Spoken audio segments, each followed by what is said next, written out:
Where is they go? Where you pass? Tell them go back first. Fulani ni mi Kwambele, Fulani Bororo, we're about 40 million. Popularity won nínú criminality 2005.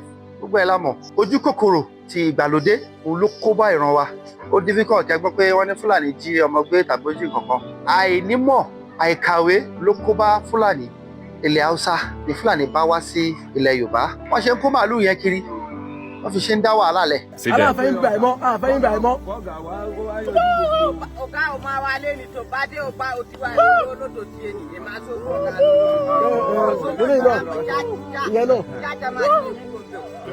ọ̀gbẹ́ni ọní kẹ má da ẹ gbọ́dọ̀ dá màálù.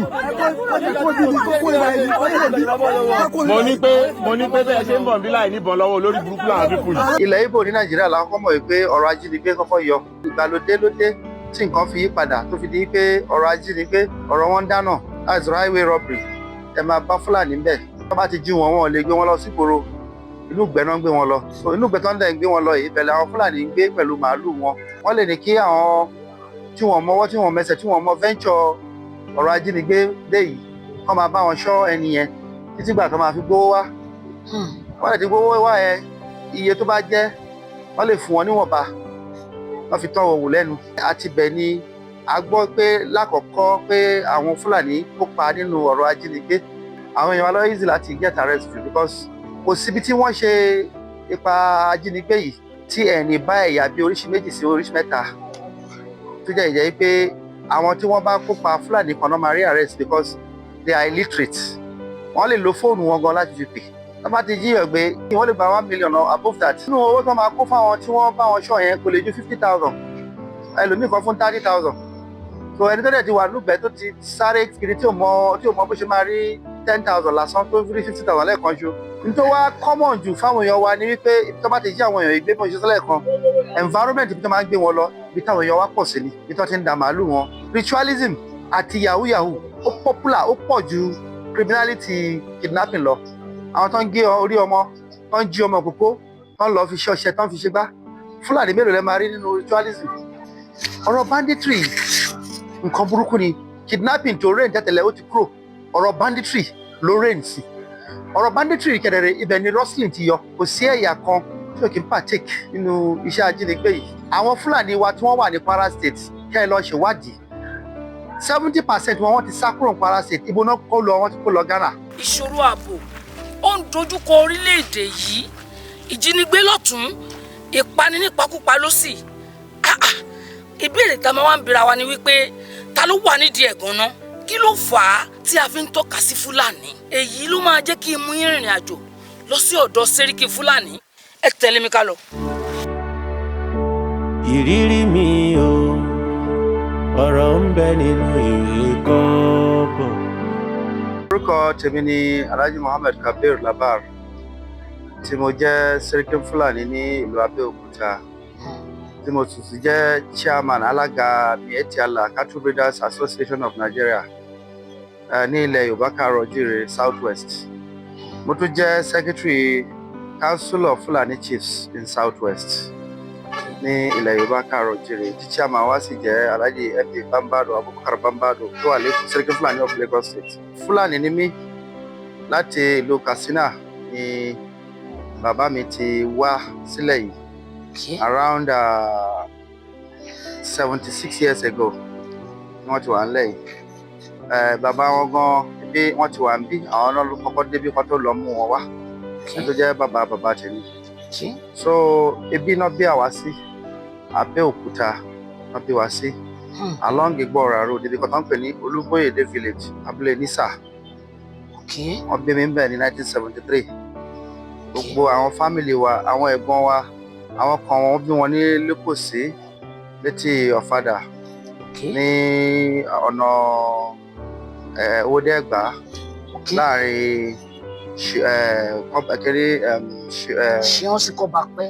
No, kíní ọ̀nà tó lọ sí Pápálàntó lọ sí roundabout interchange.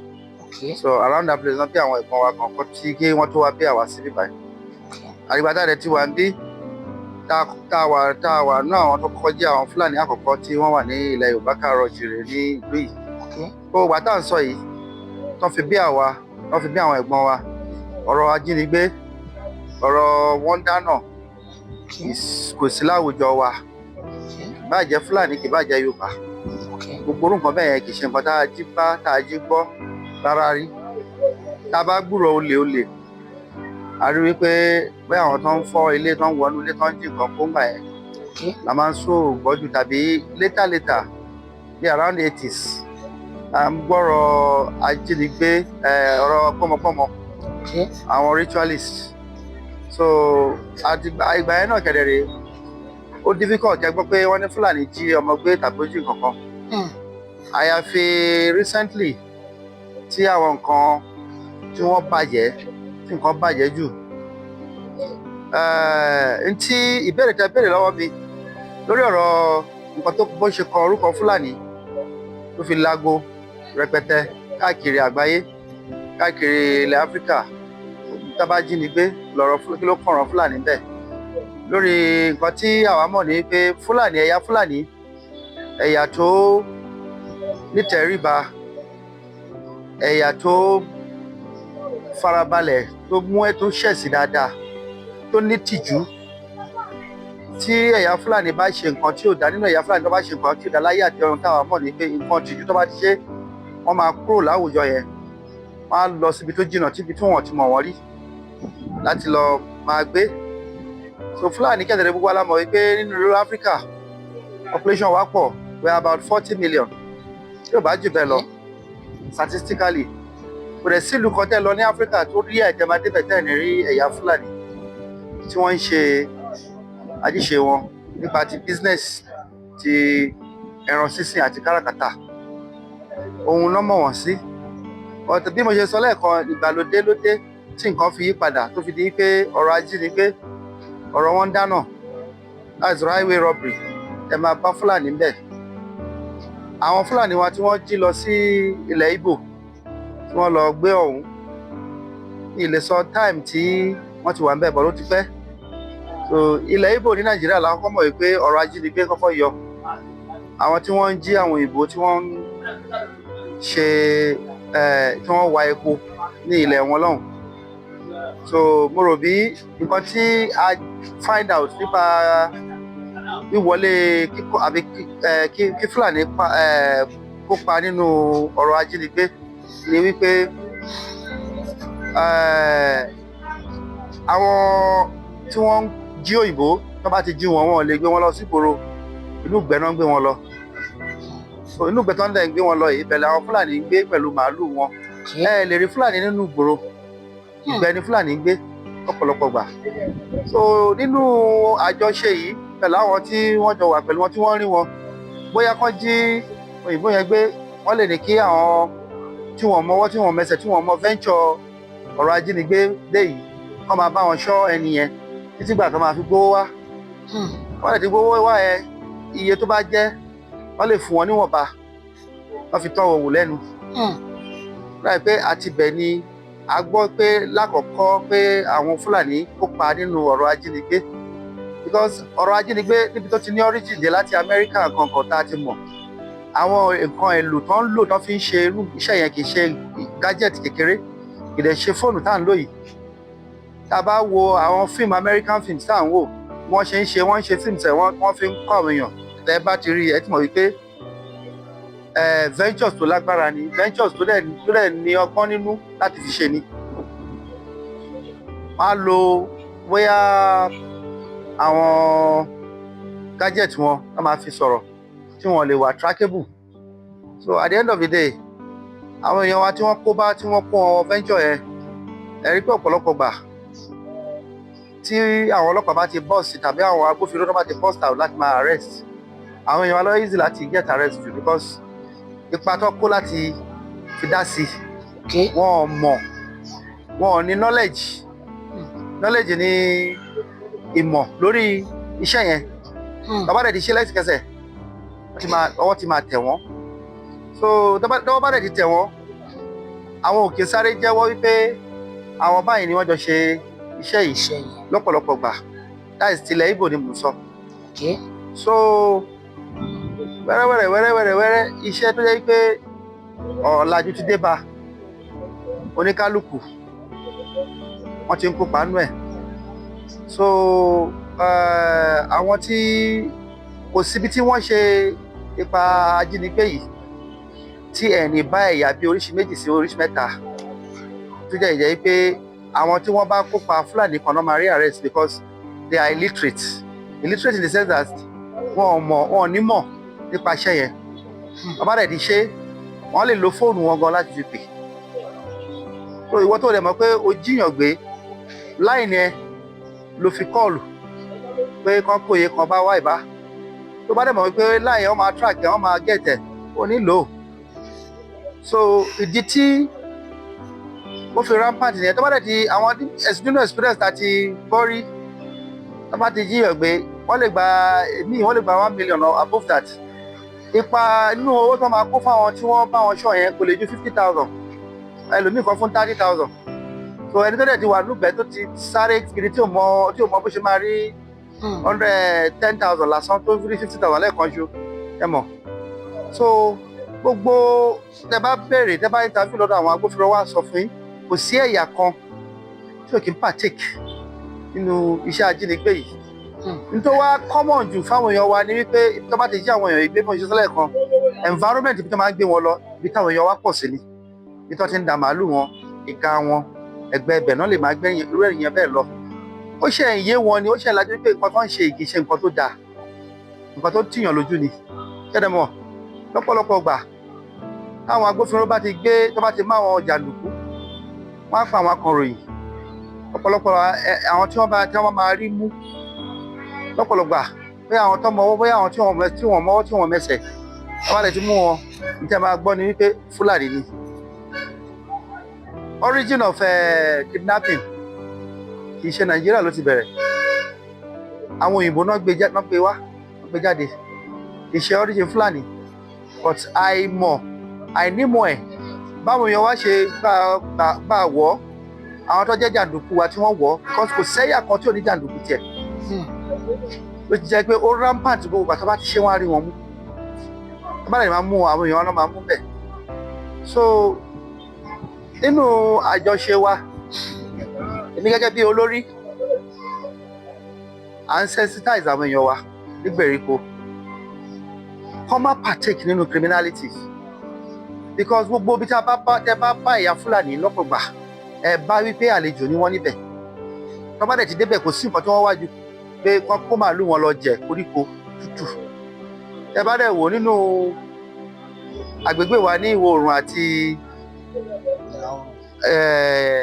ìwọ̀ oòrùn that is south ẹ rí pé lásìkò ẹ̀rùn ọ̀pọ̀lọpọ̀ gbà bẹ̀rẹ̀ máa bá àwọn Fúlàní jù tí wọ́n kó màálù wọn wá because ibẹ̀ ní ilẹ̀ tútù wà ibẹ̀ lòjò máa ń tètè rọ̀ ibẹ̀ làwọn odò ńláńlá tí wọn kì í gbẹ́ wà so lẹ́gbẹ̀ẹ́ odò yẹn lẹ́tí máa rí àwọn koríko táwọn ẹran wa ń jẹ. so lórí ọ̀rọ̀ pasture ni àwọn èèyàn wa ń bá kiri tí wọ́n fi ń kó bára wọn àbí tí wọ́n fi ń kó sí àkóbá ní gbogbo àyè. so ló fi di àfisọnilórúkọ. nínú history lẹ́kọ̀ọ́ mo sọ fún wa mo ní Fúlàní jẹ́ ẹ̀yà kan tó tijú jù ó ní ìtìjú. around 90s tá à ń sọ yìí around 1998 99 stroke down padà sí 90s ó rí àkẹ́bá Fúlàní kankan nínú criminality. gbogbo wàhálà tá à ń sọ yìí ó bẹ̀rẹ̀ láti bí 2005 popularity wọn nínú criminality 2005 gbogbo ẹ̀ lámọ̀ but àwa àti àwọn agbófinró a try agbé measures lóríṣiríṣi a lè jẹ́ ká sọ fáwọn èèyàn wa kọ́ kàwé wọ́n gbéra wọn kúrò nínú ọ̀rọ̀ àkóbá tó ń bá wọn kiri. Fúlàní ní business tó take care ọmọ wọn tọ́mọ tí wọ́n ti bì. iṣẹ́ ẹran tẹ́ rí iṣẹ́ tó dáa ni ó tó wàá jẹ ó tó wàá mu ó tó wàá ṣe gbogbo nǹkan pátápátá láì lọ jí nǹkan ní nǹkan láì fi nǹkan tiẹ̀ bà nǹkan ní nǹkan jẹ́ ní gbogbo gbà.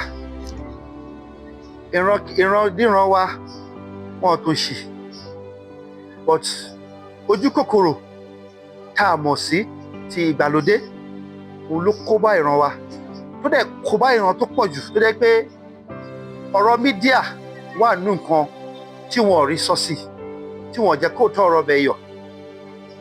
ṣọ́rọ̀ àwọn ọmọ yahoo yahoo la fẹ́ sọ ni nínú àwọn ẹ̀yà míì àbọ̀rọ̀ ritualist táwọn èèyàn ń ṣe.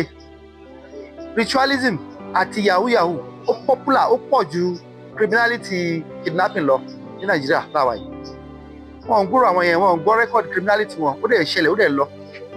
Yahoo yahoo ló máa jókòó ló máa wipe out account ẹlòmíì, máa fa gbogbo owó ẹ̀ láì ní traces tí ò dẹ̀ ṣiṣẹ́ fún ọmọ kékeré ní tẹ́ẹ̀bàdẹ̀ máa rí wọn tó máa gun mọ́tò ńláńlá tó máa lọ tó máa bọ̀ tó máa náwó tó máa kọ́lé ńláńlá.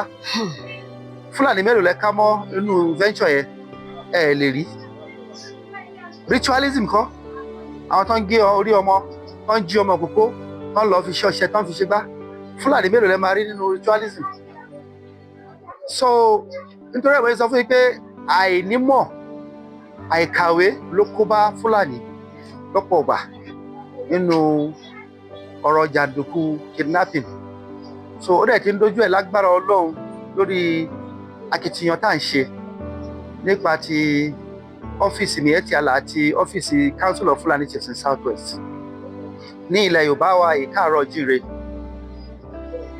Ní ilẹ̀ Yorùbá káàárọ̀ jíire a lè gbà kírú ẹ̀ máa ṣẹlẹ̀. Wọ́n dẹ̀ máa indict community wa, wọ́n máa tọ́ka sí wa wípé àwa la ṣe gbájú lórí criminality. À ń try láti sọ fáwọn èèyàn wa kán dúró kán kọ gbogbo nǹkan tó jẹ́ ọ̀rọ̀ jàǹdùkú kúrò nínú ayé wọn, kán bá àwọn ọmọ wọn sọ̀rọ̀.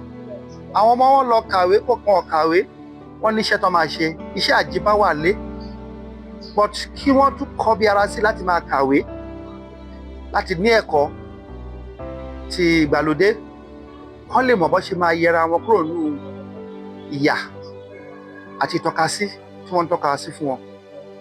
So lórí èyí a ti ṣiṣẹ́ lọ́pọ̀ gbà, a pe meeting.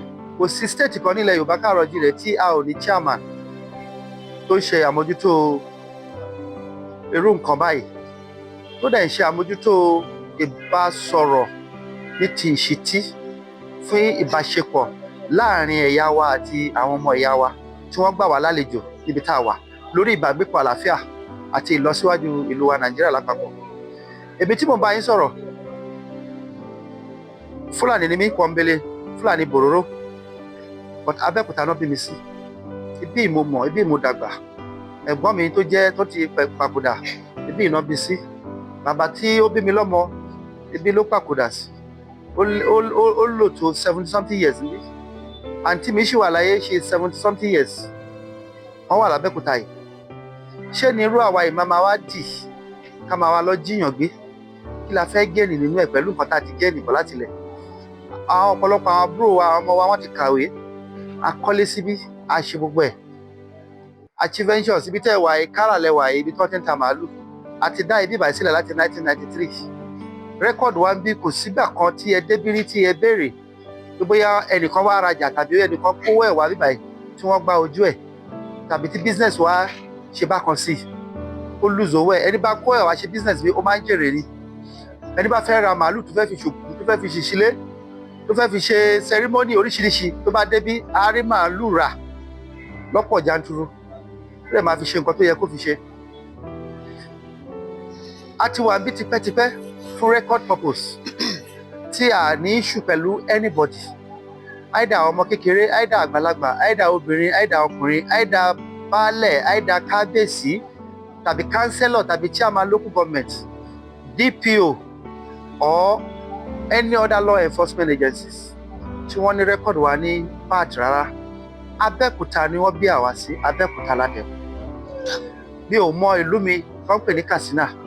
Tí n bá fi lọ sí Katsina a jẹ́ pé mo lọ meeting.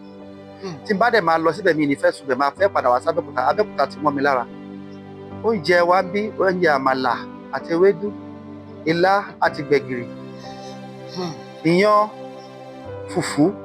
Kò sí nǹkan tí a kì í jẹ, à ń jẹ tọ̀dọ̀ tiwa náà tó jẹ́ túwó àti lúrú.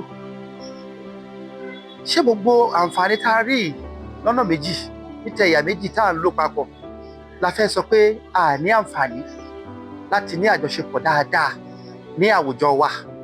lágbègbè wa káàkiri pẹ̀lú àwọn èèyàn. Gbogbo ẹ̀ lọ́lọ́ ń pèsè fún wa. A ní àǹfààní jaburata láti ọ̀dọ̀ ìjọba. A ní àǹfààní pẹ̀lú àwọn èèyàn tá a jọ ń gbé. Wọ́n ń ṣe dáadáa fún wa, àwa náà dẹ̀ gbọ́dọ̀ máa ṣe dáadáa fún wọn. Ló ṣe jẹ́ ká dúró, èmi gẹ́gẹ́ bí ẹnìkan tó lọ ń fún mi ṣe tí mo jẹ́ olórí olùdarí. Mo ń gbìyànjú nílẹ̀ Yorùbá káàárọ̀ oòjíire láti má jẹ́ kí gbogbo jàǹdùkú tó ń ṣẹlẹ̀ káàkiri kó má ṣẹlẹ̀. Láti máa bá àwọn èèyàn wa sọ̀rọ̀, láti máa bá ìjọba sọ̀rọ̀, láti máa bá àwọn agbófinró ṣe mítì ìpàdé, láti máa jẹ́ káwọn èèyàn wa kán súnmọ́ ìjọba, láti máa jẹ́ káwọn èèyàn wa súnmọ́ àwọn èèyàn wa tí wọ́n gbà wá láàyè, kán mọrú àwọn èèyàn tán jẹ́. Kò sí bí a ṣe fẹ́ ṣe ayé débi ìgbàlódé pé tẹ́nìkan bá fẹ́ wá tẹ̀dó síbí, ìjọba gbọ́dọ̀ mọ̀. Àwọn èèyàn wa láwùjọ tán gbà wá láàyè wọ́n gbọ́dọ̀ mọ̀. Àwọn agbófinró gbọ́dọ̀ mọ̀. Àwọn olórí kọ̀ọ̀kan gbọ́dọ̀ mọ̀ wípé ẹni yìí ó fẹ́ wà láwùjọ wa. Ibo ló fẹ́ wà, ibo ló fẹ́ gbé, kí ló fẹ́ ṣe, báwo ló ṣe fẹ́ rìn, báwo ló ṣe fẹ́ ṣe. Ìgbé àlàáfíà wọ́n ṣe ń ṣe ètò ìṣẹ̀dálẹ̀ tí a bá a ṣe ní ṣe báṣubàṣu, bá a ṣe ní tẹ̀lẹ̀ bó ṣe wù wá, bá a ṣe máa ní tẹríba fún ìṣẹ̀dálẹ̀ wa tá a ní, bá a ṣe máa ní ìtẹríba fún òfin tìgbàlódé, òfin ti Nàìjíríà lápapọ̀. Gbogbo ẹ̀ la ń ṣe. Bá a ṣe máa ṣẹ̀sìn, ẹ̀sìn wa Islam, ẹ̀sìn wa Christianity àti ẹ̀sìn wa ìṣẹ̀dálẹ̀ wa tá a bá, gbogbo ẹ̀ la fún lọ́wọ́, la ṣe àpọ́nlé fún. Gbogbo ẹ̀ la gbà mọ́ra. Ẹni bá fẹ́ ṣe, a sọ pé kẹ́nìkan wá síbí kó wá ṣe ṣẹ̀ríà lọ. Àgbà láàyè tí o bá bí tán ṣe níbàá ni kó bá wọn ṣe. Ó dẹ̀ ti di dandan. Ìyẹn ò ní ká má sọ èdè wa, ìyẹn ò ní ká má kọ́ èdè Yorùbá, ìyẹn ò ní ká má kọ́ èdè Haúsá. Gbogbo èdè tó bá ń wúyàn lèèyàn lè kọ́, lèèyàn lè sọ. Kódà tó bá jẹ́ èdè French à ń kọ́. Àwọn ọmọ wa ń lọ kàwé, wọ́n ń kọ́ French school, wọ́n ń kọ́ Yorùbá school. Èmi tí mo bá yín sọ̀rọ̀, ibi mo ti kàwé, mo ṣe Yorùbá ní school. Credit mo gbà nínú SSC ni. Béèyàn bá fẹ́ ṣèwádìí kó wá mi wá lẹ́niwẹ̀ tó bá ń wò mí, ó wá wò. Certificate mi wà ń bẹ̀ tí mo parí secondary school sí. Credit mo gbà ní Yorùbá. Mo dẹ̀ ṣe ní intention àti further. So àwa wò wípé ẹ̀yà Fúlàní gbogbo bí tá a bá bára wa pátá níbi àgbáyé. Ẹ bá dé Amẹ́ríkà ẹ bá Fúlàní, àwọn náà ń pè ní cowboy. Ẹ bá dé Argentina wọ́n wà ń bẹ̀. Development tó bá ti bá wa ń bẹ̀, àyípadà yẹn gbọ́dọ̀ bá àyíká wa. Òun ló kó bá àwọn èèyàn wa kan tí wọ́n rìnrìn tí wọ́n mọ̀ bọ́n ṣe ń rìn. Fúlàní ò mọ kó bá rẹ̀ ní ilé sinimá kó lọ máa wo sinimá, kó máa wo fíìmù, kó máa rí báwọn òyìnbó ṣe ń yìnbọn tó ń ṣe gbá tó ń ṣàwo.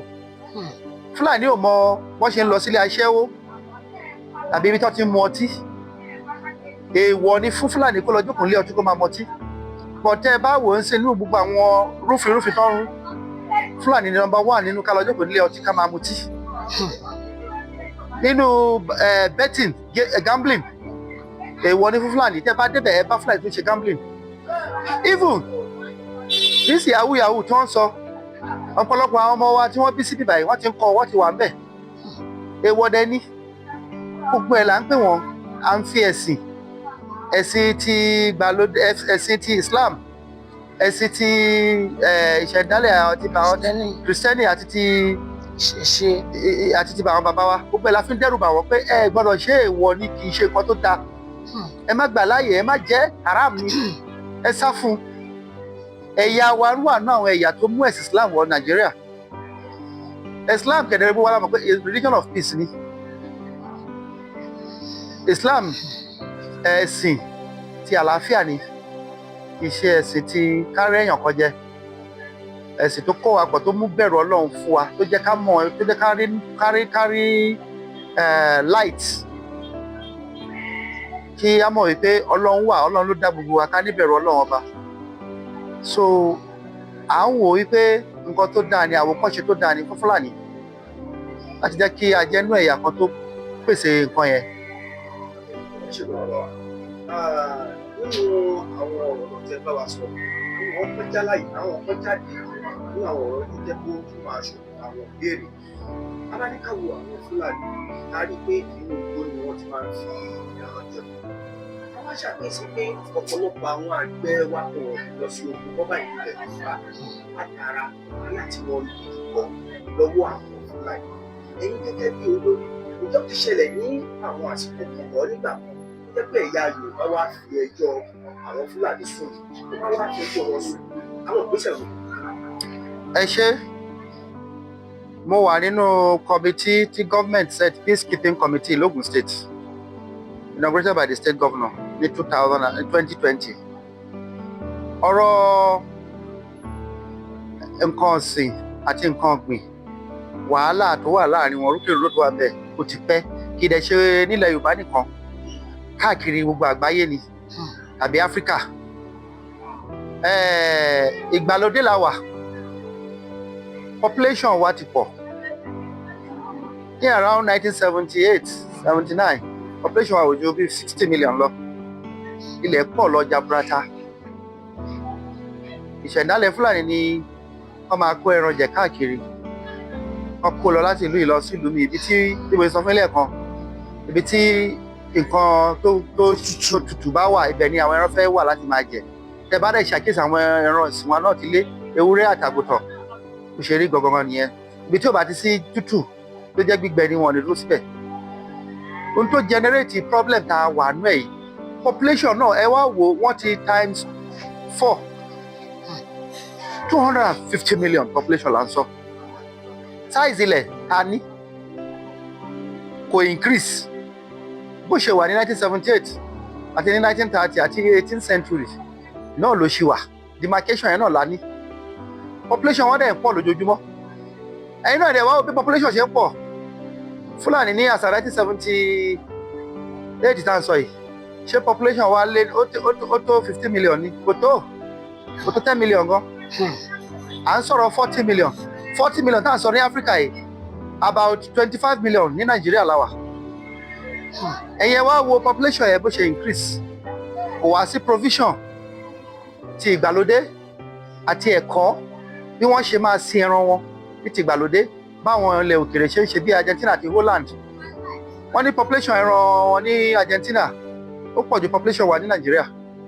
But tẹ́ ẹ bá débẹ̀ ẹ lè rí ẹran because ẹ̀kọ́ ti wà láti ọ̀dọ̀ ìjọba fún ti ìgbàlódé fún wọn bó ṣe ń ṣe. Wọ́n á kó àwọn ẹran wọn sójú kan, wọ́n á dẹ̀ ṣe nǹkan táwọn ẹran yẹn máa jẹ níbẹ̀. Kò sí ní Nàìjíríà. So bá a ṣe manage ẹ̀ nípa kí ẹran wọnú oko olóko, àìmọye ẹ̀sùn tí wọ́n ti fi kàn tá a dẹ̀ ti wò tá a ti treat tá a ti wò pé báwo ni kíní yẹn ṣe máa stop nípa kí ẹran máa wọnú oko olóko láti máa boko jẹ́ because oko kì í rìn káàkiri, màálù ló ń rìn wá bá oko. Oríṣiríṣi àwọn èèyàn dẹ̀ ti wà ní àwọn èèyàn. Ẹlòmíì drug ló fi ń ṣiṣẹ́, ẹlòmíì ọpọlọ ẹ̀ oríṣiríṣi. Wọ́n ṣe ń kó màálù yẹn kiri, wọ́n fi ṣe ń dá wàhálà lẹ̀. Nílẹ̀ Yorùbá wa yìí a ti dá sí oríṣiríṣi tá a bá wọn sọ̀rọ̀ láàrin àwọn méjèèjì bí wọ́n ṣe máa manage ara wọn kó tó dìgbà yìí pé tá a tó máa rí ọ̀nà àti lọ láti jẹ́ kí ọrọ̀ ajé méjèèjì yẹn kó má lè parun. Because níbi tó ti ń bá lọ dé stage kan níbi stage kan ní ilẹ̀ Haúsá ń sì dẹ́ba débẹ̀ ó ti ń parun. Ó ti di wípé kí àgbẹ̀ àti ẹni tó da màálù kọ́ máa bára wọn fa nǹkan tó yẹ kọ́ máa bára wọn fa kọ́ máa para wọn. Whereas àwọn nǹkan méjèèjì kẹ̀dẹ̀ ó yẹ kó wà lórí tábìlì wa láti máa lò. Ṣé màálù ni ṣé ẹran la fẹ́ jẹ ni tí ò yẹ ká nínú ọbẹ̀? Àbámàlà la fẹ́ jẹ tí ò yẹ ká nínú àwo? Ó yẹ kí méjèèjì jọ wà. Ó yẹ kí ìjà ṣẹlẹ̀ láàrin àwọn méjèèjì. But ìgbà tí ó wà sí ìrànlọ́wọ́ látọ̀dọ̀ ìjọba, àwọn ìjọba ṣe rí i pé ó dájú ó ṣe pàtàkì kan náà dìde kọ́ mú ọ̀nà àbáyọ wá láti ní jẹ́ kí àwọn ọrọ̀ ajé nídìí kó má parun kó máa wà. Ló fi jẹ́ tí wọ́n fi yọrú àwa yìí nínú kọmitì láti máa pẹ̀tù sí rúkèrúdò àárín àwọn méjèèjì tí a dẹ̀ sì ń gbìyànjú lórí ẹ̀ lágbára Ọlọ́run. Ọlọ́run bá wa ṣe president tó wà ní bẹ́ẹ̀ sí President Bọ́lá Ahmed Tinubu nípa akitiyan tá a kó láti máa bá a sọ̀rọ̀ láti máa engage ẹ̀ ní gbogbo ìgbà. Ó fi yan minister fún wa, minister of livestock, minister àwọn nǹkan ọ̀sìn tóun náà gbìyànjú tí ò tí ì sí agbára because agbára ni owó tó bá ti wà provision á wà. kò tí ì sówó. Nàìjíríà ṣì ń gbìyànjú láti wá ẹ̀kọ́ tó péye àti ìrànlọ́wọ́ láti ilẹ̀ òkèèrè fún àwọn ọrọ̀ ajé wa méjèèjì. Ministry of Agric náà wọ́n gbìyànjú. Wọ́n pín lẹ́nu jẹ́ mẹ́ta iná pín nǹkan èlò fún wọn l'Ábùjá. Ẹ bá wo orí TV ẹ rí. Wọ́n fún àwọn àgbẹ̀ wa ní input. Bọ́n ṣe ń fún àwọn àgbẹ̀ wa ní input ló yẹ kó máa fún àwọn oníkan ọ̀sìn, àwọn àgbẹ̀ oníkan ọ̀sìn wa náà ní input. But kò ṣẹlẹ̀ bẹ́ẹ̀. Ìdá kan ló sì ṣẹlẹ̀. Ṣe é ṣe rí pé ó sì ní ó kù díẹ̀ káàtó. Wọ́n ṣe mójútó àgbẹ̀ oníkan ọ̀gbìn náà ló ṣe yẹ kó máa mójútó àgbẹ̀ oníkan ọ̀sìn. But lágbára Ọlọ́run pẹ̀lú akitiyan báwa ṣe wà ń bẹ̀ yìí, tá a ṣì ní agbára àti ohun àti bájọba sọ̀rọ̀, a máa pè wọ́n ṣàkíyèsí wípé báyìí ni pé ká máa ṣe fún àǹfààní láti jẹ́ kí àlàáfíà kó jọba ní ìlú wa Nàìjíríà àti kí oúnjẹ kó lè wà bó ṣe yẹ kó wà kó tó gbogbo àwọn ọmọ wa ní Nàìjíríà láì fa wàhálà. Ẹ bá wo nǹkan tí Donald Trump sọ lánàá ní Amẹ́ríkà, gbogbo nǹkan ló ní gauge ni wọ́n dẹ̀ agriculture ká ní impact tíjọba ti kó àtàwa mẹ̀kúnnù tá à ń ṣe ní sector oil industry ká ní impact kí a mọ gain tá a ní bẹ̀ ní sector commercial àwọn transportation oríṣiríṣi ká máa rí impact bẹ́ẹ̀ náà. Kò kàn ṣe kákàn ní industry kan kí industry yẹn má lè prove any profit margin. Àwọn ilẹ̀ òkèèrè tí wọ́n wà ẹ̀ wọ́n ní nǹkan òlò tó wa but ẹnu àti media tí wọ́n ń lò ẹ bá gbọ́ billions of dollars tí wọ́n ń gain tí ó sì losses because kò sí lapses kankan. Wọ́n monitor gbogbo nǹkan tó yẹ kó monitor nípa kí wàhálà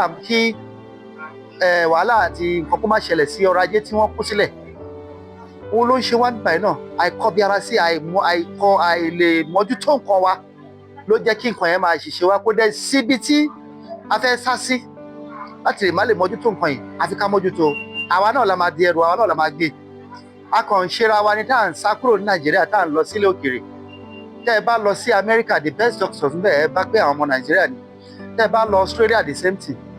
Tẹ́ ẹ bá lọ sí UK àwọn Europe the best engineers ẹ bá àwọn ọmọ Nàìjíríà ni. Wọ́n ti sá kúrò nínú wọn because kò sí mójútó kò sí kọbiara sí. Àwọn nǹkan yẹn ló ń ṣe wá. Àdẹ̀fi káwa náà dìde. Àwọn gbogbo ilẹ̀ òkèèrè tí wọ́n ti ní advance wọ́n ṣe ń gain àwọn kìíní wọ́n ti bárú experience wa yìí for the past 200 years. America ṣì ń sọ wàhálà tí wọ́n dojú kọ ní 200 years ago ó ju titi wa lọ. Development wa how many years old làwa ń sìn? We are just 60 something years. American independence ó ti lé ní 250 something years or more than that sef. Ẹ bá ti lọ ṣe ìwádìí. Kí ló fi jù wá lọ? Ṣé population ni? Ọlọ́run bless wa pẹ̀lú population. Ọlọ́run bless wa pẹ̀lú mineral resources. Agric ó wà. Nàìjíríà nìkan lẹ máa mu ọsàn tàbí kẹ́ ẹ mu mángòrò kẹ́ ẹ sọ́nù lórí ilẹ̀. Tó bá dẹ̀ dọdún tó ń bọ̀ ẹ ti bá tó ti digi igi yẹn náà ti bímọ ńbẹ̀. Ẹ bá lọ Israeli gbogbo ilẹ̀ wọn pátápátá yẹ̀pẹ̀ ni. Wọ́n tó lè gbin nǹkan àfi kán wá omi fún àfi kán wá fertilizer fún. Ọlọ́run dẹ̀ bless wa bí àmójútó gbogbo nǹkan yẹn. Ọlọ́run dẹ̀ fún wa nímọ̀. Ìmọ̀ yẹn náà ló yẹ ká mójútó. The best professors in the world Nigerian partake. The best scholars in Arabic. Tẹ́ bá lọ Saudi Nigeria wọ́n respect wa. The best oil industry Nigeria náà ni. Kí ló wá ń ṣe wá? Tá a lè mójútó ra wa ká ṣera wa lọ́wọ́ ṣùṣù ká dẹ̀ ṣera wa nìkan ká sọ difference wa nù ká wò wípé eléyìí àlejò tọ̀hún gbá ká sọ̀rọ̀ yẹn ká sọ yẹn nù. Ẹni tá a bá mọ̀ pé ó lè ṣàkitiyan láti tún nǹkan ṣe ká mú un lé gẹ́gẹ́ bí ẹni tó lè ṣe nǹkan fún wa ó dẹ̀ ṣe ó dẹ̀ rí bó ṣe yẹ kó rí. Sentiments, religious instincts, tribal instincts ó ló ń dà wá láàmú. Ìgbà tá a bá dẹ̀ ti sọ yẹn nù tá a múra wa nìkan ṣoṣo ẹ rí pé à ń ṣe àṣeyọrí. Ẹ rí pé àwọn ọmọ wa wọn ò ní máa sá kúrò nílẹ̀ yìí kọ́ máa lọ sílé òkèèrè. Ẹ rí pé àwọn ọmọ wa wọn ò ní máa jí láàárọ̀ kùtù kọ́ máa gbọ́kadà kọ́ máa ṣọ̀kadà kiri. Tó yẹ kó máa ṣẹlẹ̀ ní káwọn ọmọ wa máa jí láàárọ̀ kọ́ máa wọnú fáàmù wa kọ́ máa mójútó nǹkan tá a gbìn kọ́ máa mójútó nǹkan ọ̀sìn wa. Ohun tó ṣe kókó nìyẹn. Ká tó rí epo nígbà kan agriculture ló gbélé yìí dúró lórí ọ̀rọ̀ IGR. ọ̀rọ̀ 1977-78 náà ni mo sọ yìí ká tó rí epo gbogbo àwọn èèyàn wa táwà nígbèríko tó wà lábúlé wọ́n tó máa sá lọ sékòó kán máa lọ wá àkọ́ tí wọn ò gbé sọ̀hún kán máa lọ wá kùsà epo abúlé náà wà wọ́n ń gbin kòkó wọ́n ń gbọ̀gẹ̀dẹ̀ wọ́n ń gbin pákí wọ́n ń gbọ̀dùkún wọ́n ń se ewúrẹ́ wọ́n ń se ẹdìẹ kò sí gbogbo kò sọ́mọ kan tẹ́ máa bí sí tó máa fẹ́ jókòó lábúlé tó máa tábúlé ṣe ìgboro tí àwa ń sá lọ bá gbogbo ẹ̀ ti tán kò sílẹ̀ ń bẹ̀ mọ́ ṣé báwo náà ń sá wá sábẹ́kúta gbogbo àwọn gbèríko àwọn abúlé wa náà ń padà lọ ṣe company sínsìn so tó fi túmọ̀ wípé a fẹ́ akọ̀ a máa padà ṣe nǹkan tó yẹ ká ṣe kí Nàìjíríà lè da kó padà sí ipò rẹ̀ ní ti aṣíwájú nínú ẹ̀yà blacks ẹ̀yà dúdú. Báníkáwá wò sàfihàn nǹkan tó ṣe Kwara State lọ́wọ́ báyìí pé ó fẹ́ jẹ́ pé ilẹ̀ ní ìpàdé tó ti gbalẹ̀ ọdún lè jẹ́ káwọn pariwo Fúlàní. Èyí ló jẹ́ káwọn ọmọ Yorùbá kan wọ́n máa sọ pé ṣe pé àwọn Fúlàní fẹ́ gba Kwara tó bá wá jẹ́ bẹ́ẹ̀ ìlú wo gan-an ni Fúlàní ti wà. ẹ ṣe ìbéèrè tẹ́ béèrè yìí ìlú tí Fúlàní ti wá gbogbo alamọ̀ wípé ilẹ̀ Haúsá ni Fúlàní bá wá sí ilẹ̀ Yorùbá ìdẹ̀ ṣe century bí 18th-17th century ni tá à ń sọ yìí lórí ọrọ̀ ajé káràkátà náà ni kẹ́ kó ẹran wá kí wọ́n kó òbí lọ sílẹ̀ Haúsá lọ́rọ̀ ajé ti wà. Kì í ṣe Fúlàní nìkan Arab Haúsá Fúlàní àtàwọn ẹ̀yà ọ̀tápà oríṣiríṣi Yorùbá wọ́n kúrò nílẹ̀ Yorùbá wa yìí wọ́n lọ sílẹ̀ Haúsá tí kì í ṣe nì tẹ́ bá dé Kánò tẹ́ bá dé Sókótó ẹ bá àgbègbè ibi tí àwọn Yorùbá tẹ̀dó sí wọ́n wà bẹ́ẹ̀ náà ni ti ẹ̀yà tó kù ẹ̀yà Haúsá ni ẹ̀yà Fúlàní ni tẹ́ bá wá sí South bí ẹ̀rí ibi tí wọ́n tẹ̀dó sí lórí ọ̀rọ̀ business transaction tá a jọ ń ṣe láàrin ara wa ẹ fẹ́ iyọ̀ àfún ṣúgà bó ṣe rí nìyẹn exchange ta ní láàrin ara wa nìyẹn ní tí a lè gbìn ní ilẹ̀ Yorùbá wa bí tó lè so níbí kò tí ò lè so nílẹ̀ Haúsá náà máa fẹ́ gbé lọ sí ilẹ̀ Haúsá láti lọ gba nǹkan tí ò lè ṣe ní ilẹ̀ Yorùbá láti ilẹ̀ ọrọ̀ ajé tó wà ńlẹ̀ láàrin wa nìyẹn láti ilẹ̀ origin ibi tí Fúlàní ti bá wọ̀ nìyẹn wọ́n dẹ̀ ti ń wá síbí wọ́n dẹ̀ ti rí pé koríko tí àwọn ò ní àǹfààní láti ní lọ́hùn ló wà bí báyìí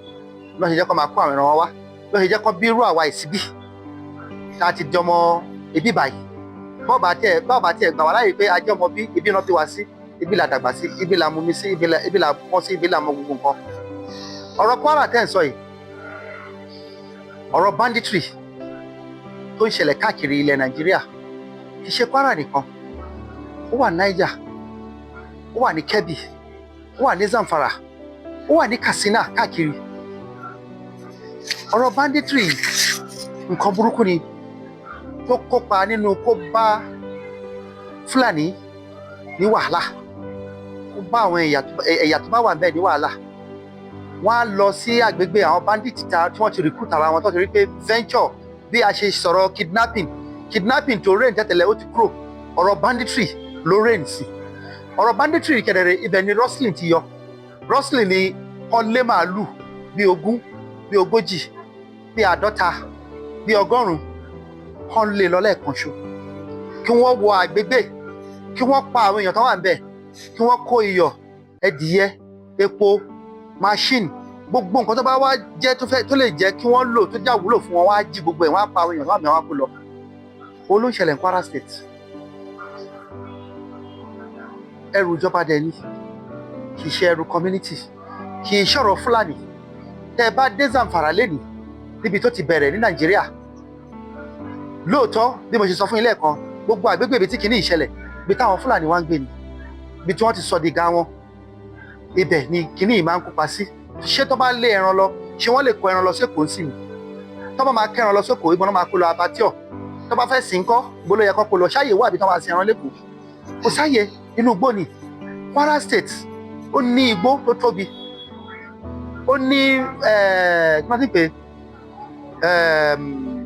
reserve ńlá tó tàn láti bẹ̀ dé Ọ̀yọ́ State dé Niger State tó wọ Zamfara, igbó ńlá tó wà ń bẹ̀ tí ò sí mọ̀jútó, táwọn èèyàn yìí máa kóra wọn dé tó máa tẹ̀dó síbẹ̀ tí ò ní sẹ́ni tó máa mọ̀ tó máa fi ju agbára ìlú lọ. Nínú àwọn ọ̀rọ̀ bandit rẹ̀ ti máa gbọ́ àwọn tó ń pa àwọn kan ní Lakurawa. Ṣé ẹ mọ̀ ṣé àwọn Lakurawa yìí tó bá dé gbogbo tó bá ti bá Fúlàní tó ní ẹran, wọ́n á ní kí Fúlàní tó ní ẹran tó ní 20 nínú 20 yẹn àfi kó yọ̀ǹda 5 nínú ọdún kan kó mú 15. Òfin wo, constitution wo ló sọ orú eléyìí? Àwọn yẹn Fúlàní náà bá dé o. Tó bá dẹ̀ ti mọ̀ pé olówó kan wà níbẹ̀ tó lówó dáadáa tó ní bíi mọ́tò 10, nínú mọ́tò 10 yẹn wọ́n lè ní kó ta 2, kó fún wọn lówó kó dẹ̀ mú 18 dání. Islam wo ló sọ pé ká ṣe orúkọ bẹ́ẹ̀ yẹn? Ẹ̀yà Christianity wo ló ní nínú ìwé Christianity mímọ́ wo ló ní kéèyàn máa ṣerú ẹ̀ kó máa gba nǹkan ní nǹkan ní túláàsì? So nǹkan tó ń ṣẹlẹ̀ lórí ọ̀rọ̀ banditry àti criminality tó ń ṣẹlẹ̀ ní North àti Kwara State, because Kwara State náà já sí North Central boundary South West ilẹ̀ Yorùbá wa ní Kwara. Àwa náà a gbìyànjú nílẹ̀ Yorùbá wa tá jẹ́ Fúlàní bí tá a wò wípé a bá ìjọba sọ̀rọ̀ láti ṣèrànlọ́wọ́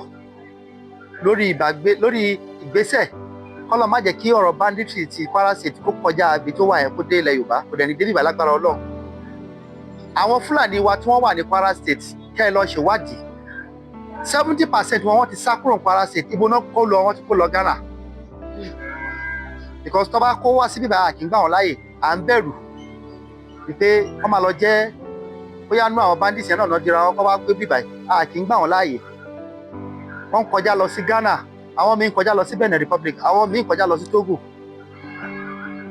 Àwọn tí wọ́n ti kúrò nílẹ̀ Nàìjíríà tó ti lọ sọ́hùn tó jẹ́ pé disadvantage ni fún wa ní Nàìjíríà lórí ọ̀rọ̀ ajé ti màálù ẹran jíjẹ. Tó bá yá sí bóyá Ghana la máa forí lé tá máa lọ ra màálù tá máa jẹ tá máa pa, because gbogbo wọn ti ń kó lọ sọ́hùn. Ibẹ̀ nílẹ̀ wà, ibẹ̀ ni ojú ètí là ti máa ṣe ọ̀rọ̀ wàhálà jàǹdùkú. So nítorí ìdí ẹ̀ ọ̀rọ̀ banditry kì í ṣe ọ̀rọ̀ Fúlàní.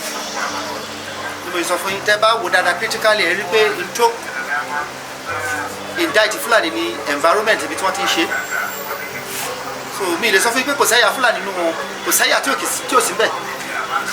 Yorùbá náà partake nínú ti Kwara ìlú la ṣèwádìí tí wọ́n bá ọwọ́ kábíyèsí kan àtìyàwó ẹ̀ tó bọ́wọ́ tí ò ṣe títẹ̀ nínú àkáǹtì tó jẹ́ pé òun ló accommodate àwọn tó ń ṣe banditry rẹ̀. Ní àkótán, ìfọ̀kànbalẹ̀ wo lẹ fẹ́ fún àwọn àgbẹ̀ tó wà nínú oko tó jẹ́ pé ọkàn wọn ò balẹ̀ mọ́ báyìí nípa pé láti lè lọ sí oko wọn látara àwọn Fúlàní tí wọ́n fi ẹran jẹko, tó dẹ̀ jẹ́ pé tó bá di pé gbọ́n mi sí omi ò tó látara eléyìí ẹ̀mí lè bọ́ ìyẹn lápá kan.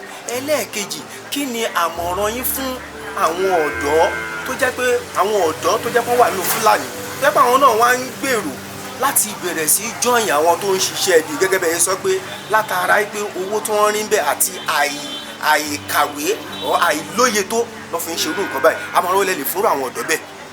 Ẹ ṣe nípa ti àwọn àgbẹ̀ wa tí wọ́n wà nílẹ̀ Yorùbá wa káàárọ̀ jèrè, aṣebítì lẹ́kọ̀ọ́ ní last year tá a dẹ̀ sọ ẹ̀yà Fúlàní, àwa tá a jẹ́ olórí Fúlàní nílẹ̀ Yorùbá káàárọ̀ jèrè, a condemn nǹkan tó jẹ́ criminality totally, ìbáàjẹ́ kidnapping, ìbáàjẹ́ banditry, gbogbo tó bá jẹ́ a condemn ẹ̀. Ọmọ Nàìjíríà rere ò gbọdọ̀ partake nínú ẹ̀. Nílẹ̀ Yorùbá káàárọ̀ jèrè, a pledge nínú ọ̀rọ̀ tá a sọ fún akọ̀ròyìn, tẹ́ bá lọ internet ẹ̀rí, tẹ́ bá gọ́gùn ẹ̀rí nípa wípé àgbà káwọn èèyàn wa kọ́ máa kó ẹran wọn jẹ láti state kan wá sí state kan. Tó bá wà níbi state tó wà kó dúró síbẹ̀ kó manager rẹ̀ kó wá bí tí àwọn ẹran máa jẹ. Ó wà nínú nǹkan tó ń da àwọn àgbẹ̀ wa láàmú. Tó bá ti di àsìkò ẹ̀rùn nílẹ̀ Yorùbá káàárọ̀ jèrè, àwọn ẹran máa ń wá láti òkè ọya rẹpẹtẹ tó máa wá jẹ̀bi, because kò sí jíjẹ mímu wọn lọ́hùn mọ́. Tó bá di àsìkò ẹ̀rùn, ibi báyìí lodò wà, ibi báyìí ní nǹkan tó tutù wà tó máa rí jẹ. A ti sọ fún wọn wípé kán dúró kí gọ́ọ̀mẹ̀ntì ibẹ̀ kó wá alternative fún wọn, kán wá odò fún wọn bí tó máa jẹ, kán lè ṣe àyè fún wọn bí tó máa wẹ̀ tí nǹkan tó máa jẹ ní ọdún yìí ní Abẹ́òkúta lókun ṣe tẹ́mi mọ́ tẹ́mi wà wàhálà lórí pé láàrin àgbẹ̀ àti Fúlàní ó dínkù tẹ́ bá àwa àtijọba wa jọ fọwọ́sowọ́pọ̀ a make sure pé kò sálejò kan tó máa débi tó máa wá jẹ̀bi especially lórí ibi tí àwọn ìgbàgbépọ̀ Fúlàní àti àwọn èèyàn wa tí wọ́n kọ́lé ní site a ti sọ fún wọn tá a bá ti rí pé development bá ti bá site tó bá ti jẹ́ Fúlàní sún síwájú o lè kọ́lé síbẹ̀ kó máa gbélé ẹ̀ mọ̀ àwọn ẹran ẹ̀ make sure pé kó o sún wọn síwájú kó wá bí lọ́jẹ̀ sí tí wọ́n ní máa disturb àdúgbò tí wọ́n ní máa disturb gbogbo nǹkan mo ṣe blọọkù màálù fọ lóríṣiríṣi gbogbo ẹ̀ lásọ a dẹ̀ sọ nínú pẹ̀lú àwọn akọ̀ròyìn tá a ṣe lẹ́kọ̀ọ́ ní last year ọmọ kékeré tí ò ju ọdún 5 lọ ọdún 6 kò gbọdọ̀ dánìkan lọ dẹran àfi tó bá jẹ́ pẹ̀lú àgbàlagbà pending the time tí federal government máa fún wa ní àyè ibi tí àwọn ẹran wa máa wà tán máa jẹ káàkiri àwọn ọ̀dọ́ fẹ́ kí màálù máa jẹ káàkiri níbi tí ilé bá ti pọ̀ wọ́n wá igbó ibi tí kò bá ti sí àwọn olóko tí wọ́n ti dá sí a dẹ̀ ń gbìyànjú a make sure pé a ní aṣojú ní local government kọ̀ọ̀kan either chairman either seriki ni kó wà bẹ́ẹ̀ kó máa ṣe àmójútó àwọn èèyàn wa láti máa bá wọn sọ̀rọ̀ láti má jẹ́ kí wọ́n wọlé rẹpẹtẹ kọ́ inflood ibi tí ó yẹ kọ́ inflood sí ibi tí àyè bá wà kọ́ manage ẹ̀ bí o tó bá sáyè kọ́ má wà síbẹ̀ aláwọn àwọn representative káàkiri a dẹ̀ sọ nínú communication yẹn pẹ̀lú àwọn akọ̀ròyìn báyẹn pé àgbà káwọn èèyàn wa tí wọ́n gbà wá láàyè kọ́ máa bá wa yan àwọn aṣojú because àwọn aṣojú kọ̀ọ̀kan tí wọ́n yàn náà tí wọ́n tó ṣe aṣojú àwọn náà ń dá wàhálà lẹ̀ ẹlòmíì tí wọ́n bá yàn gẹ́gẹ́ bí aṣojú ibi tí ò yẹ kó sáré sí á sáré síbẹ̀ ó lè lọ kó àwọn èèyàn oríṣiríṣi kó máa kó wọn wá da àwọn èèyàn láàmú ní agbègbè ó ṣẹlẹ̀ ní Wàsímì ní láti àtà lọ bá kábíyèsí Wàsímì ṣe mítìnì tá a bá oríṣiríṣi màálù bẹ́ẹ̀ tó yẹ pé ní ti pa àwọn èèyàn wa àti àwọn ìfọwọ́sowọ́pọ̀ àwọn baálẹ̀ kan ni wọ́n jọ ṣe nǹkan yẹn a dẹ̀ bá wọn sọ̀rọ̀ a dẹ̀ yan kọ́mítì bẹ̀ a dẹ̀ yan olórí ẹ bá dé Wàsímì sí wọn sọ fún mi pé àlàáfíà àtijọba bẹ̀ bẹ́ẹ̀ náà ni Àwòrò bẹ́ẹ̀ náà ni Ọbádá Oko bẹ́ẹ̀ náà ni ìkiri orúkọ Adó-Odò Ọ̀tà gbogbo àwọn agbègbè yìí là ń visit pẹ̀lú ìjọba in conjunction with the SA security àti SA interethnic àjọ mójútó nǹkan yìí pé kí wàhálà má bàa escalate náà bá àwọn èèyàn sọ̀rọ̀ so kí àwọn àgbẹ̀ wa kọ́ lọ fọkàn wọn balẹ̀ bálàfíà ìṣe ìjọba tó bó ṣe ń bẹ̀rẹ̀ díẹ̀díẹ̀ ó máa kárí káàkiri gbogbo agbègbè wa àṣedé Ìjẹ̀bú waterside ibi kan tó ń pè ní ibi adé mọ́ Ẹfẹ̀rí ó sọ tẹnutẹnu àṣedé bíi pé kálàfíà ìjọba ní gbogbo àwọn agbègbè yẹn ọlọ́run dẹ̀ fún àṣẹ lágbára ọlọ́run nítorí wípé a jẹ́ Fúlàní àwa ń bí ká dẹ̀ máa la ojú wa ká máa wòran kí nǹkan máa bàjẹ́ bí náà bí wa sí àwọn náà fẹ́ pẹ́ bí a fẹ́ wà bí fẹ́ máa jẹ bí fẹ́ bí àwọn ọmọ wa ń bí káwọn náà bímọ bí kán wà bí kọ́dọ̀mọ ilẹ̀ Yorùbá kọ́dọ̀mọ Nàìjíríà rere káwọn náà kàwé àwọn ọmọ wa ti ń kàwé nínú ilé ti tèmi tí mo bá yín sọ̀rọ̀ graduate bíi 5 lání nísìnyí nínú àwọn ọmọ tèmi ti bí graduate wa bẹ̀ so àwọn àbúrò mi náà àwọn kan wà àtọ́jẹ́ graduate so kẹ́kẹ́ wà yìí pé àti ń ṣe kínní àti ń pọ̀ lọ díẹ̀díẹ̀ wọ́n máa tó kárí lágbára Ọlọ́run àìkàwé yìí àìnímọ̀ díẹ̀díẹ̀ ni Islam nígbà tó máa wọlé ẹnìkan ṣu náà ló mú wọbì kan tó dẹ̀ spread ẹ̀ ẹ̀yin ẹ̀wù lẹ́ni ẹ̀sùn wo ló lè tako Islam ní Nàìjíríà á gbìyànjú state Islam ó pọ̀ ju state Christianity lọ kò sí state kan tẹ́ ẹ̀wọ̀n tẹ́ ẹ̀ ní bá Islam tẹ́ ẹ̀ ní bá Christianity so bí ìmọ̀ ṣe jẹ́ náà nìyẹn bó ṣe máa káàkiri náà nìyẹn bá a ṣe máa try láti gbìyànjú development máa bá wa. àmọ̀ràn yín fáwọn ọ̀dọ́. ìmọ̀ràn wa fáwọn ọ̀dọ́ ni wípé ìjọba ni ó ní nǹkan ṣe láti ṣe fún àwọn ọ̀dọ́. àwọn ọ̀dọ́ National Orientation Agency wọ́n ní láti kópa láti orientate àwọn ọ̀dọ́ wa. àwọn institution wa wọ́n ní ipa tó gbọ́dọ̀ kó bẹ́ẹ̀ bá ń kọ́ ọmọ níwèé ẹ máa kọ́ ní iṣẹ́ ọwọ́ tó bá ti ń parí ìwé ẹ̀ kò nídìí kó máa lọ dúró de white collar job ó ní iṣẹ́ ọwọ́ ẹ̀ ẹ bá dé Amẹ́ríkà lẹ́nìí gbogbo àwọn ọ̀pọ̀lọpọ̀ tó ń parí high school tí wọ́n parí universities wọ́n ṣe ń parí báyìí náà ṣe máa ní chambers wọn ẹ lè expect kankan máa lọ kó ìwé wọn káàkiri wọ́n máa lọ wọ́ opportunity pé wọ́n fẹ́ di civil servant tàbí kankan. Most advanced countries wọ́n máa ń dìdí pé àwọn ọmọ ni wọ́n handpick wọn fún civil service. Mostly èèyàn máa ń láì kéèyàn wà independent kó o dá lé iṣẹ́ tiẹ̀ lẹ̀ kó o máa ṣiṣẹ́ kó o máa control rẹ kó o control time ẹ kó o dẹ̀ control owó tó ń gain àti gain tó ní kó o kàn lè máa san tax fún ìlú tó ti kàwé àti tó ti kọ́ iṣẹ́. Tọ́pọ̀lọpọ̀ advanced countries máa ń ṣe nìyẹn tí ó yẹ kí àwọn ìjọba wa náà ṣe nìyẹn kí wọ́n educate àwọn ọmọ wa kí wọ́n bá wọn sọ̀rọ̀. Bí Fúlàní ti ṣe láti ilẹ̀ Fúlàní ó kọ́ àwọn ọmọ ẹ̀ ní ẹ̀sìn ó kọ́ àwọn ọmọ ẹ̀ ní iṣẹ́ ọwọ́ tó bá ti jí bá tẹ̀tẹ̀lẹ̀ wàá mọ bó ṣe ń sin ẹran wàá mọ bó ṣe ń fún wàrà yìí kedere jẹ́ ẹ̀kọ́ tí ó jẹ́ nutrient fún gbogbo àwọn èèyàn tó like orí wàrà lásán ó ti tó kéèyàn make owó tó yẹ kí àwọn big companies ṣe nìyẹn nutrition companies dairy kọ́ engage wa kọ́ engage àwọn ọmọ wa kọ́ engage àwọn obìnrin wa àwọn ọ̀dọ́ ní kankan àtàwọn obìnrin ká engage everybody kì í ṣe education nìkan ló ṣe kíní ká provide the skills táwọn èèyàn ti máa kọ́ṣẹ́ iṣẹ́ tailoring iṣẹ́ mechanic kó wà conducive fún àwọn èèyàn láti máa ṣe because tẹ́ bá ní kéèyàn máa lọ kọ́ iṣẹ́ oko kíkọ́ kẹ́ fún lọ́kọ́ àtàdá bí wọ́n ṣe láyé àti lọ́kọ́ ní dúró síbẹ̀ tools gbọ́dọ̀ wà machine gbọ́dọ̀ wà tó máa ṣiṣẹ́ katakata máa ṣiṣẹ́ lórí oko nǹkan tó máa gbìn náà gbọ́dọ̀ wà kéèyàn kàn rí pé nǹkan yẹn ti gbìn kó máa monitor kó dẹ̀ máa harvest ó ṣe yẹ kó rí nìyẹn tó máa encourage àwọn youth láti dúró nìyẹn tó bá ṣe bẹ́ẹ̀ yahoo ló máa take over state wa ọlọ́mọdé kí Nàìjíríà di country yahoo ká máa jí nǹkan ní nǹkan láti ìlú òkèèrè ká máa kó wá ẹ wo ohun tí Amẹ́ríkà ṣe lẹ́nu jẹ́ mẹ́ta yìí wọ́n lọ gbé president Venezuela nítorí kíni nítorí pé wọ́n ń jí owó Amẹ́ríkà lọ sí ìlú wọn ni wọ́n máa kó drugs tí wọ́n ní wọ́n máa kó wá sí Amẹ́ríkà wọ́n dẹ̀ máa fi yí àwọn èèyàn lórí drugs tó yẹ kó máa lò fún pharmaceuticals wọ́n máa wá tà fún àwọn ọmọ tó ń káàkiri àwọn kéékèèké níta wọ́n máa fi pàgbọ́ wọ́n máa fi ṣe nǹkan the same thing náà ló apply fún yahoo the same thing ló apply fún yahoo drugs àti iṣẹ́ yahoo iṣẹ́ kan ṣe náà ló ṣe because téèyàn bá ti ṣe tó ti wọra èèyàn ò lè fi sílẹ̀ tó bá ti jalè tó mọṣẹ́ tó lè ṣe kò sí bó ṣe fẹ́ fi sílẹ̀